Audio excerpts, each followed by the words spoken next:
अपने पसंदीदा शो के फुल एपिसोड देखने के लिए अभी डाउनलोड करें दंगल प्ले ऐप।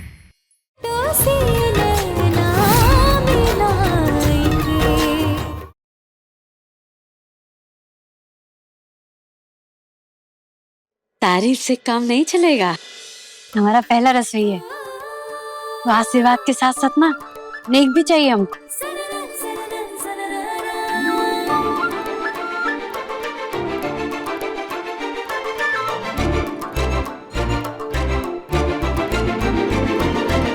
आशीर्वाद भी मिलेगा और नेक भी मिलेगा। ये लो, लक्ष्मी को लक्ष्मी दे रहे हैं और साथ में आशीर्वाद भी कि खुशियों का खजाना कभी कम ना हो। हमेशा खुशियों का खजाना भरा रहे।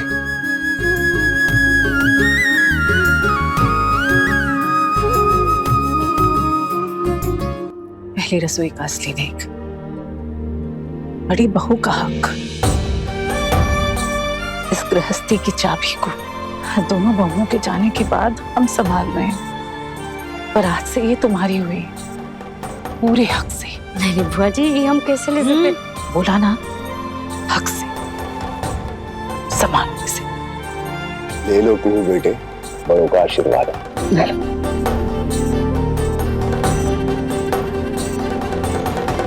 ए कुहू, जरा इसे अपनी कमर पर लटका के चल के तो दिखाओ हमको। माँ को देखा था हमने, देखना चाहते हैं कि वही खनक तुम्हारी चाल में भी आती है या नहीं।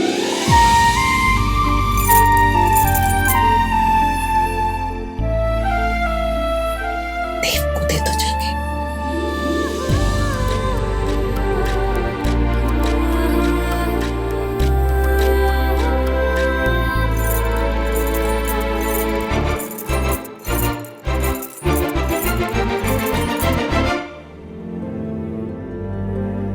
बरखा बाबू, हमारा पहला रसोई गाजर का हलवा।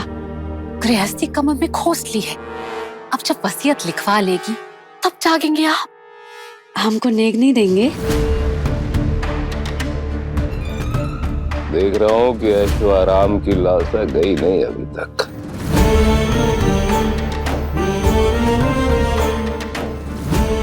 नहीं, क्या देंगे तुमको? तुमको पगार दे देते हैं। आज ये बड़ी बहू की ढोंग से पहले दासी तो थी ना तुम।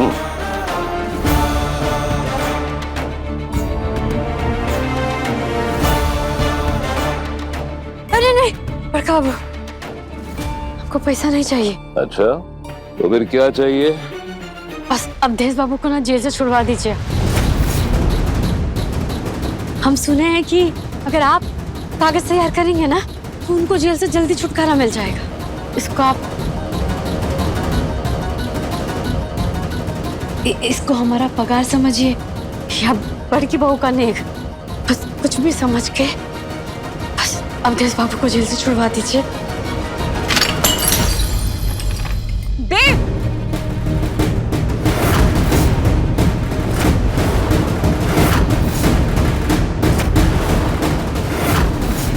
लगता है चाबियों का गुच्छा कमर में खोसते ही तुम्हारा दिमाग उड़ने लगा है। हमको क्या करना है और क्या नहीं करना है, अब उसकी हिदायत तुम दोगी। कैसी हिदायत है बाबा? ये बताइए ना हमको, कैसी हिदायत है? अवधेश को जेल के बाहर निकालना जरूरी नहीं है, वो बेगुनाह है, जेल में सड़ता रहेगा वो। बेल की प्रक्रिया चल रही है, बेल अपने वक्त पर ही होगी। किसी की सिफारिश और किसी की पैरवी की जरूरत नहीं है। बड़का बाबू, कब से वो जेल में ही है, कम से कम आप। देखिए बाबा, आप राजीव बाबू रहने दीजिए।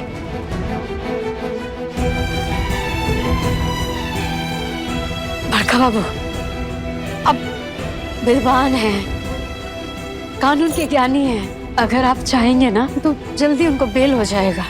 एक माँ का तो दर्द समझिए ना, आप भी तो एक बेटा का जुदा होने का दर्द समझते होंगे ना। ओह अच्छा। माने जब राजीव बाबू आपको बोले थे आप उनके पिता नहीं हैं, वो चंदेल नहीं है, तुम देखे थे आपका चेहरा एकदम उतर गया था। आपका चेहरा में हम दुख देखे थे। हमको पता है बड़का बाबू कि आप जितना कठोर दिखते हैं ना उतने हैं नहीं आप।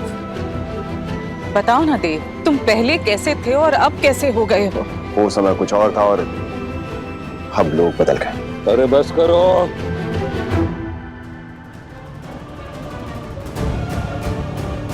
बड़का बाबू, बस हम इतना ही कहेंगे कि देखो बेटा को उनका माँ से जुदा मत कीजिए। अरे बंद करो ये बकबक तुम्हारी।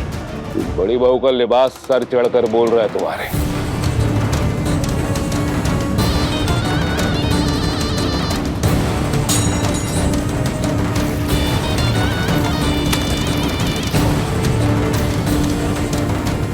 ये क्या कर रहे हो देव? बड़ी बहू की पहली रसोई और कुत्ते के कटोरे में? ये ऐसे इंसान को सुधरने चली हो? ऐसे इंसान को हाथ देते तुम्हारी को। ये क्या बेहूदगी है ये?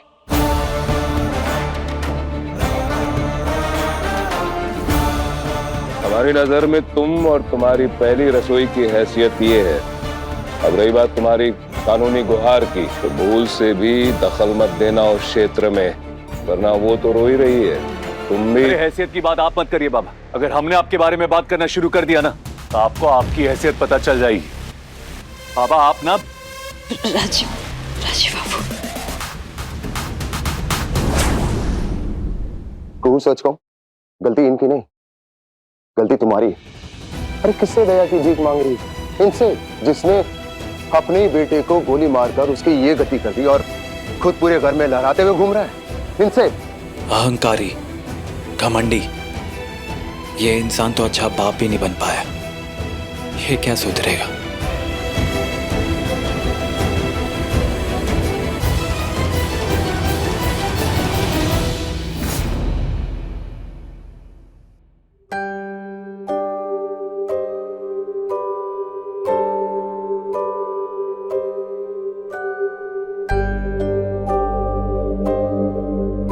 चिंटू,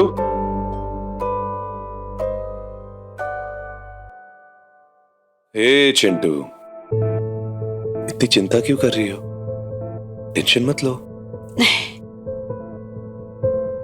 चिंता नहीं करे राजीव बाबू, और हम हिम्मत थोड़ी ना हारे। बस बड़का बाबू का बात सुन के थोड़ा तकलीफ हो गया हमको। हे मेरा चिंटू, यही तो मकसद है उनका, तकलीफ देना तुमको। तो हमारा मकसद भी जारी है, उनको मनाने का। राजीव बाबू आपको बोले थे आप उनके पिता नहीं हैं, आपका चेहरा में हम दुख देखे थे।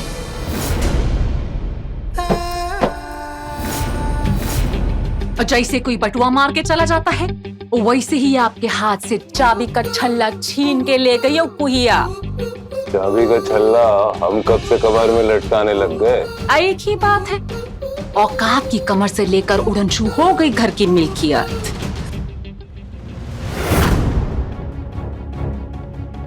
जो बात तुम्हारे रत्ती भर भेजे में नहीं घुसती ना, उसको हमारे आगे मत बका करो। लेकिन इस रत्ती भर भेजे में इज्जत का फिक्र तो है ना जाने कैसे आप जैसे विद्वान लोगों की इज्जत को चोट काहे नहीं लगती। बहुत सोच समझ कर बोला करो, वैसे ही बहुत चोट खाए बैठे हैं हम। हमारा भाई, हमारा बेटा सब हमसे दूर जा रहे हैं। कहीं तुमको भी ना निकल जाओ यहाँ से, इससे पहले कि आप और गुस्से की बंदूक से मरी हुई चिड़िया ना मार दे। क्यों दिमाग खा रही हो तुम? निकलो यहाँ से। ठीक है, अब जो करेंगे हम ही करेंगे, काहे कि घर के बड़े तो चोट खाए बैठे हैं।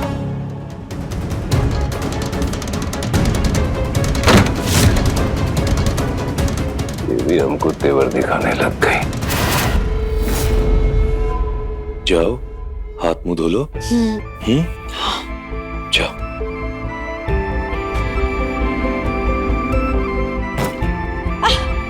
ये क्या कर रही हो? अब पैर में चोट लगवाओगी?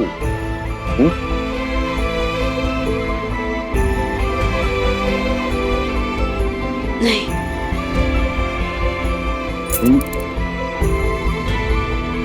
क्यों?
छिन गयो रे तो से नैना मिलाई के छाप तिलक सब छिन गयो रे तो से नैना मिलाई के पालिया सब को है पाई के छाप तिलक सब छिन गयो रे तो से नैना मिलाई के। आपके मन में अगर कोई बात है ना तो कह दीजिए ना। अगर गुस्सा है तो बरस पड़िए। ऐसे प्यार से मन में बात दबाते हैं ना, वो देख के बहुत दुख होता है। एक ही बात कितनी बार बोले तुमको? नहीं बताओ ना, कितनी बार बोले? अरे ऐसा लगता है जैसे मन के किवाड़ को अंदर से बंद कर दिया तुमने। देखा नहीं तुमने? सुना ना कितनी बद्दी और ओछी भाषा में बात की बाबा ने तुमसे? अरे हम कह रहे ना, अवधेश को जेल से निकालने की मंशा ही नहीं उनकी। सुधारना है उनको, दिल जीतना है उनका। मन की बात हम बोल। अरे हमारे बोलने का कोई मतलब है? कोई फर्क पड़ता है तुमको? ऐसा नहीं है। क्या ऐसा नहीं? राजीव एकदम ठीक कह रहा है बेटा। वक्त के साथ साथ देव की स्थिति बद से बदतर होती जा रही है बेटा। वो बिल्कुल उनके जैसा होता जा रहा है। उनके जैसा माने? हमारे पिताजी जैसा। प्रताप नारायण चंडेल, बेरहम, क्रूर, हिंसक, हठी, वो जो बदलना नहीं चाहता और जिसे बदला नहीं जा सकता।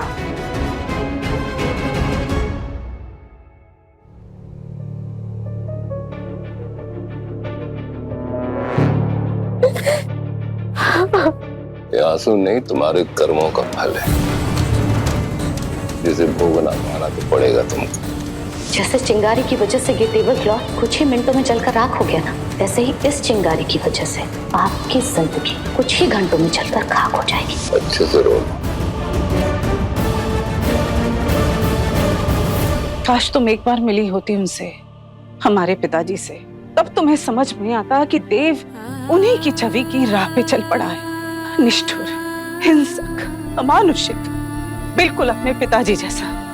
देव वो है ही नहीं जो वो बचपन में था, अपनी जवानी में था। धनी हमारा पुराना देव कहाँ खो गया है? ये वो देव है ही नहीं। हमारा भाई पता नहीं कहाँ खो गया।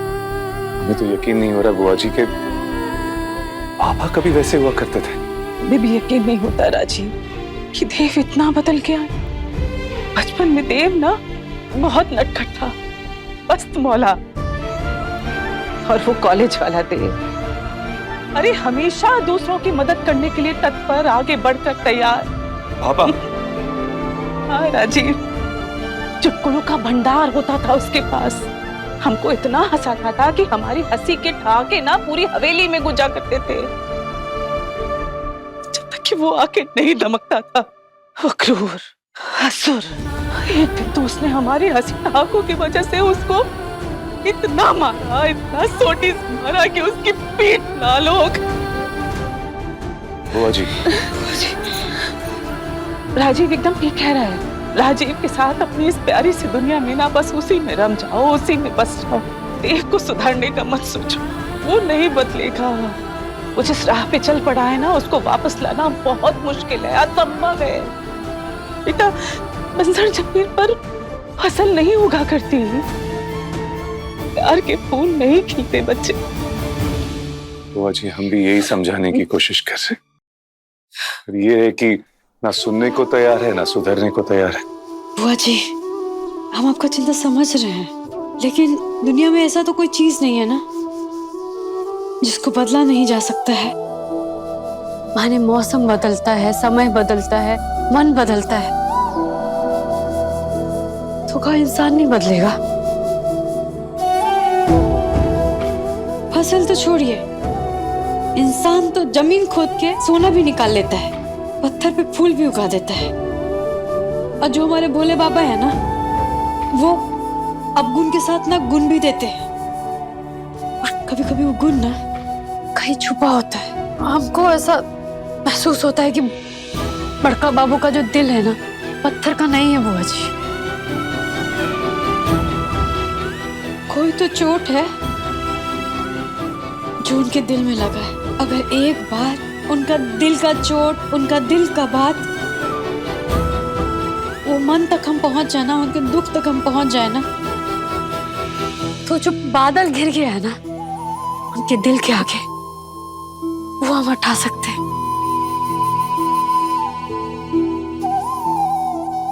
बुआ जी, ये भी बाबा की तरह ना वो सुधरेंगे और ना ये सुधरेगी। जिद्दी है, जिद्दी। दयालु दुर्गा नहीं सुधरेगी। आप लोग हैं ना हमारे साथ, है ना? चलो चिंटू मास्टर। अवधेश, खुशबू, चलिए चलिए राजीव बाबू, कैसा है तू? अवधेश आ गया, बेल हो गई। कैसा है तू बेटा? खुश रह। हम ठीक है माँ।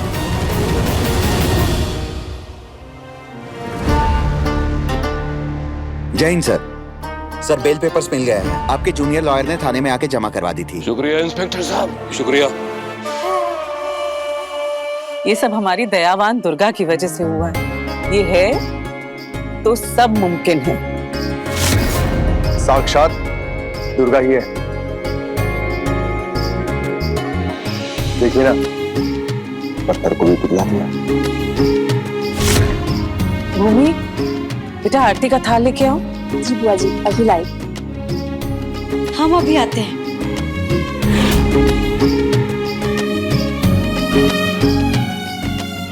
दरवाजे पर ही खड़ा रहेगा या अंदर भी आएगा? देव, एक मिनट ठहरो, कुहू को आ जाने दो। ये लो आ गई। ये लीजिए बुआ जी। बेटा तुम्हें करो ना आरती।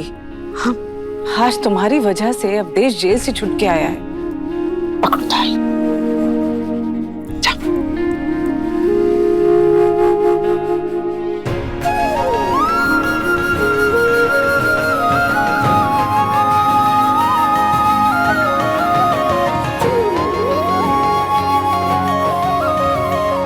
हम कहे थे ना आपसे, सब ठीक हो जाएगा।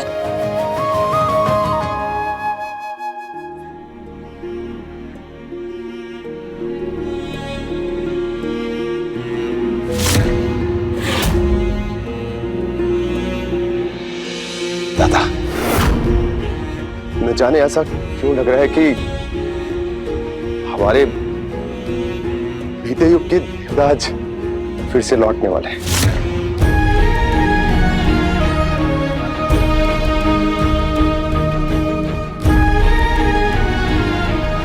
आज जो ये हुआ है ना, इसमें कुछ हाथ तो हमारी घर की बड़ी बहू का भी।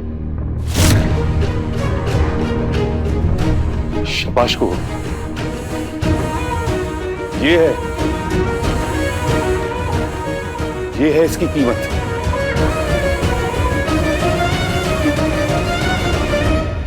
कुछ लोग यहाँ कुछ गलत फहमियों के शिकार हो गए हैं। अवधेश को छुड़ाने का मकसद हमारा केवल इतना था कि हमें अपनी इज्जत बचानी थी। चंदेल भवन का कोई सदस्य जेल में है, ये बात पूरे शहर में आग की तरह फैल गई थी और हमने जो कुछ भी किया उस आग को शांत करने के लिए और अपनी व्यक्तिगत इज्जत को बचाने के लिए किया है। किसी को भी कोई खुशफहमी पालने की जरूरत नहीं है।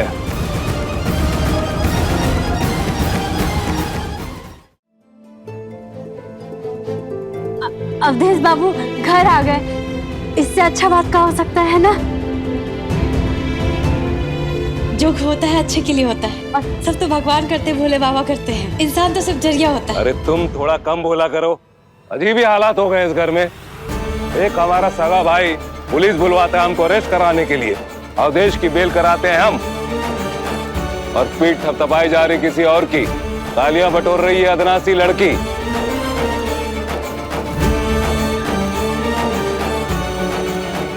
देवनारायण चंदेल क्या मानसिक रूप से इतना दिवालिया हो गया है कि उसको तुम जैसी लड़की की प्रेरणा की जरूरत पड़ेगी। अवधेश बाबू, ये किसी की प्रेरणा का नतीजा नहीं है, ये हमारी इज्जत की जरूरत है।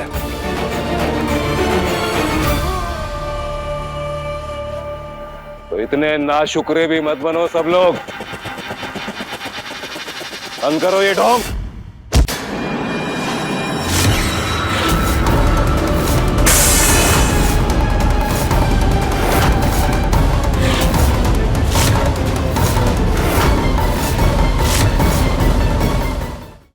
बाबा, अरे हम अगर नाशुक्र हैं, आप तो खुद कर्ज है। चलो जो हुआ अच्छा हुआ, हकीकत सबके सामने आ गई। अब किसी को गलतफहमी नहीं होगी। वो बेरहम थे और वो बेरहम रहेंगे। हमारे पिताजी भी बिल्कुल ऐसे ही थे, बेरहम और खुदगर्ज।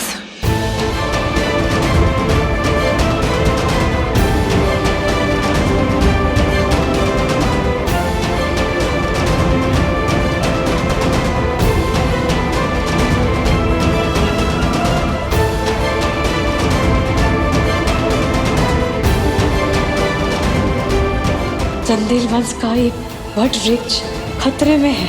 इसका जड़ सूख रहा है, उसका शाखा और ये पत्ता सब बिखर रहा है। ये हम होने नहीं देंगे, नहीं होने देंगे।